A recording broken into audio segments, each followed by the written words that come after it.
And first at 4, as Hawaii's leaders promise to crack down on illegal fireworks, the Attorney General wants to target everyday people who are using fireworks in the street. If you're caught using them, you could get a citation, almost like a traffic ticket that won't require going to court. Daryl Huff has the details from the state capitol. In the wake of the New Year's fatalities, most of the talk has been about tougher penalties and enforcement.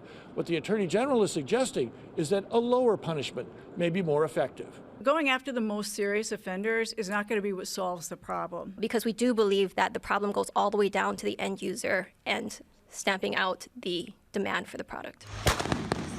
Like one lawmaker said, regular people need to be afraid of prosecution for using fireworks. The problem for law enforcement is that all the anti-fireworks laws are crimes, requiring proof in court beyond a reasonable doubt, with jail a potential penalty. So the Attorney General is proposing a non-criminal infraction, easily proven with money fines, easing the burden on law enforcement. The citations themselves can also be issued much, much faster. It does not require an officer to go back to the office to write reports, to collect evidence, to submit for testing. And it's safer.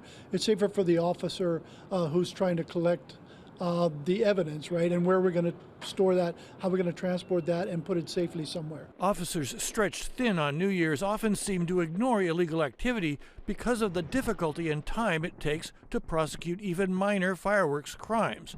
Honolulu's chief says decriminalizing minor offenses could actually mean more people are penalized. Writing a citation, taking pictures of the evidence is probably a better way to handle those situations. And you could do multiple tickets that night with neighbors that are firing off back to back to back as you drive down a neighborhood.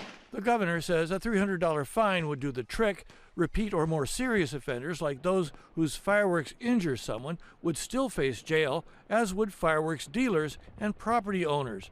And there are signs people are catching on. 121 residents turned in more than 1,300 pounds of fireworks at Saturday's amnesty event.